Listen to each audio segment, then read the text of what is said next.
So, hi Andrew, thank you so much for joining me today. Good to be here.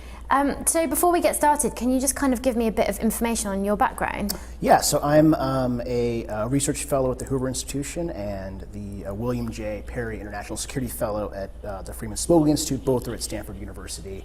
I got to the university last September. Before that, I worked at the White House in both the Trump and the Obama administrations, where I was the senior director for cyber policy at the National Security Council, and have been in the national security and technology policy business going back 15 years at this point.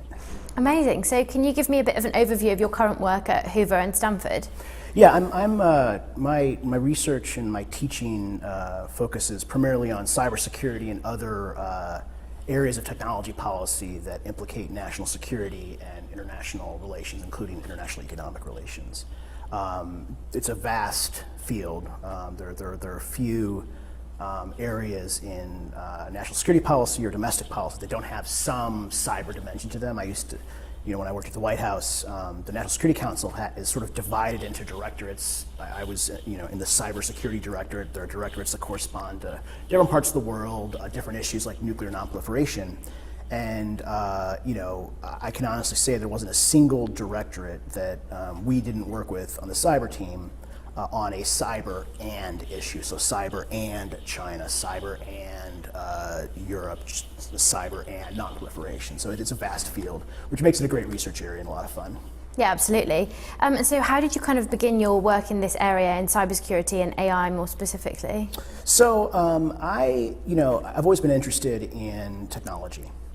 And I started my career in nuclear nonproliferation policy. And this is going back to 2008, and I received an email from my then boss at the time. I was at a think tank that said basically, dear Andy, when you have a moment, I'd love for you to take a look at this new report on Russian nuclear forces or something along those lines. And my boss was a pretty terse guy. He would not have talked to me that way. So he did not send this email to me. So I forwarded it to our IT department, and it turns out that it was an attempt by the Chinese military to infiltrate our networks for espionage. And that got me thinking, cybersecurity, right? And this whole other area of technology. I'd been focused primarily on nuclear issues, but it sort of opened my eyes to how all these advances in information technology, from the internet up to today with deep learning, just how profound an impact, mostly positive, but also create all sorts of new risks and vulnerabilities for adversaries. That's such an interesting avenue to kind of get into it initially, but what is it now that motivates you to keep working in the space? So, as a field, technology policy does not, it's relatively young. So computers, have obviously been around for, a couple generations now, but it's only been really in the last, I would say, 10 or 15 years where you have a much wider caucus of policy engagement with the field, as opposed to it being a more specialized domain for, nerds with propeller hats who might bring out of the closet periodically to deal with some niche issue. This gets back to this proliferation of cyber and problems I mentioned earlier. And so, when I was in government, they're just typically, at least in the United States, there's this exchange of ideas between the government around national security and information technology and technology policy across the board, and academia, civil society, and in many cases, people will actually build a career around going into government in senior positions, leaving to go into academia and spend time reflecting and thinking and contributing to the development of the field. That's in part because in most areas of national security policy, at least, there are very few competitors in the private sector for those individuals. So take my old field, nuclear nonproliferation. If you were interested and wanted to be in the business of nuclear nonproliferation policy, it meant you were basically either working for a government, you were working in academia or a think tank, or maybe you worked for a consultancy doing geopolitical. That was basically it. All good options, right? But three options. And when it comes to information technology, you know, there's a vast ecosystem of competitors, and so people who might normally, you know, cycle in and out of government are being drawn to the private sector, and so there isn't this feedback loop of experience and expertise happening at the same rate as it has in other domains, and that's a major motivator for me, is to help contribute to that feedback loop, so that policy development here and elsewhere, you know, evolves and develops in a thoughtful way that you know, continues to support innovation, but also addresses some of the darker sides of technology that inevitably emerge. Yeah, absolutely. And so, what do you think are some of the biggest security concerns with AI at the moment? So, you know, there are a few, and so, you know, there's one category, right, that pundits love to talk about. That's sort of like the evil robot overlords, and I personally don't find that to be a very plausible scenario. Obviously, you know, artificial intelligence, machine learning, like any technology, will have military application. And you know, I mean, my pen has a military application, right? I could write a war plan with it, right? So I mean, you know, it's sort of an obvious point. I think, to me, the more profound sources of risk and uncertainty from a national security perspective for AI and machine learning have to do with the impacts it will have on societies. And so, you know, one of the applications of machine learning that you know, you hear most about as a relatively near-term application at scale is automated vehicles, and especially in the form of trucks, long-haul trucking. Where there's this vision of having you know, this sort of virtual train-like caravans of trucks on the open highway to deliver goods across the country. You know, huge economic benefits, much more efficient logistics. It's probably safer than human drivers. The challenge is that 1 out of 12 Americans is employed by the trucking industry. 1 out of 12. Not all of those are drivers, but a substantial portion of them are. And if you look at each of the 50 states and stack up the largest employers in each of the 50 states, with very few exceptions, the trucking industry is either number 1 or number 2. And so, while yes, there are all sorts of significant benefits to the technology, there's this massive potential to disrupt and dislocate people's lives and their jobs. And, you know, truck driving has been a really solid middle-class job for a lot of Americans. It is especially, you know, it's an especially good job in rural parts of the country where, you know, there may not be a whole lot of other opportunities. And so, you know, this kind of issue, you know, has massive potential to disrupt labor markets, cause potentially significant changes in politics, and you know, bring a lot of other issues to the forefront, like security and privacy, where you can imagine that, you know, that stakeholders who don't like the deployment of these technologies will come up with arguments to slow the deployment down, and they're likely to come in the form of, you know, security, privacy, and other values. And that's just one example of a risk. And I think, you know, and we're not the only country, by the way, you know, facing it. China's in a similar boat, you know, and so how societies manage, how governments manage these effects at scale, I think is a huge source of uncertainty, and from my perspective, probably the greatest national security risk, even though it comes in the form of unpredictability and uncertainty. Yeah, absolutely. And so, kind of on the flip side, how do you think AI can help maybe improve or increase security in certain areas? So I think, I mean, just to come back to the automated vehicle example, there's no question that you know, the most unsafe part of a car is the driver for the most part. Yeah. So just what the data says, humans are the cause of most accidents, and you know, replacing a human with a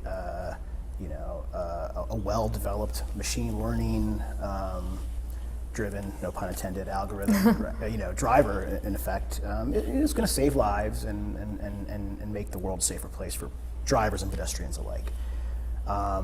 In cybersecurity, there's a lot of interest and excitement about the use of AI and machine learning to try to even out the mismatch between the attacker and defender, and to use deep learning techniques to get better at defense. Of course, attackers will also use AI, and so we may find ourselves in a bit of a tit for tat arms race there. But that's certainly a value.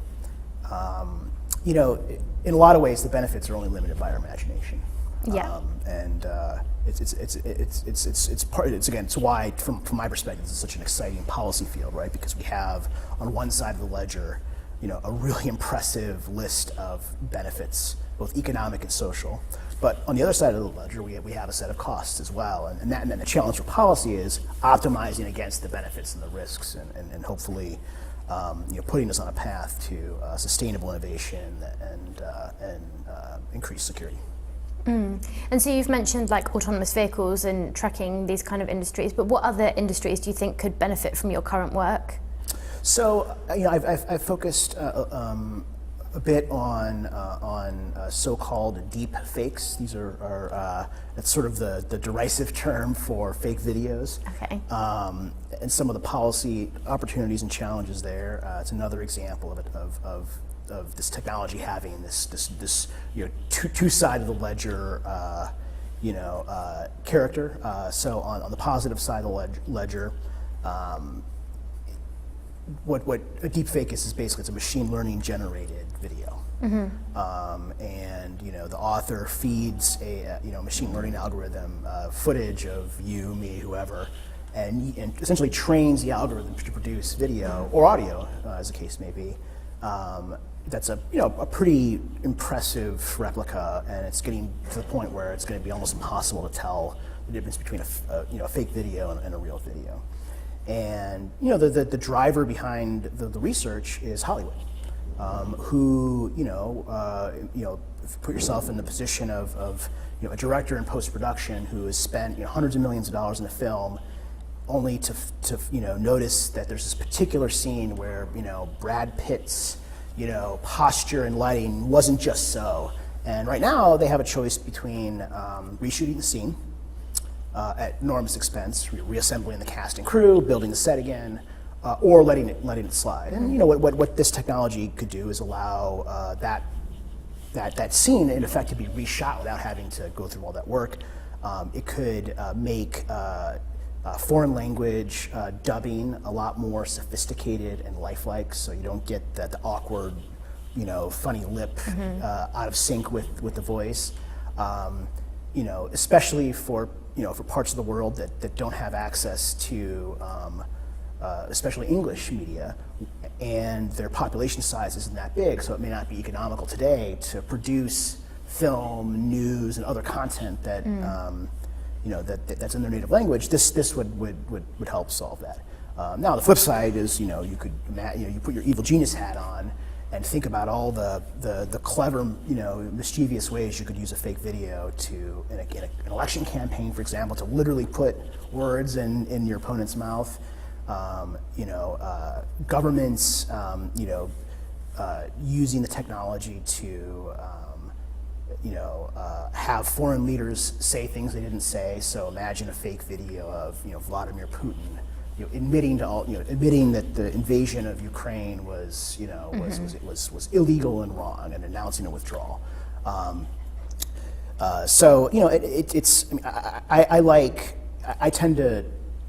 drawn to some of these edge cases because I think they're most effective at drawing out some of the policy challenges. But again, the list it's hard to imagine a part of the economy that won't be touched in a positive way by this technology. Another example, I think, is electric grid operations and optimizing electricity production and generation and distribution. I think of other critical infrastructure sectors like communications and financial services, where problems of optimizing data learning about either fraud or identifying niche consumers that may be underserved, for example, in the banking community. There are a lot of applications that are pretty exciting. The possibility is pretty endless, really. Yeah, it's isn't endless. It? Yeah, it's in a way, it's a hard question to answer because it's my mind just starts racing. Right? Yeah. And but the possibilities are really endless, and again, it's why it's exciting. But there's always a dark side to new technology. Of course. And I think from my perspective, one of the greatest risks that technology faces is a sort of a tone deafness to the other side of the ledger. Yeah, definitely. And that may ultimately be the industry's, the sector's biggest source of risk. Yeah, of course. Well, thank you so much for chatting to me today. It's been really interesting. And where can we kind of keep up to date with your work? Where can we find you? Yeah, I'm at Grotto Andrew as my Twitter handle. And Okay, then, brilliant. you can find me on Stanford's website. Just search for it. Great. Thank you so much. Thank you.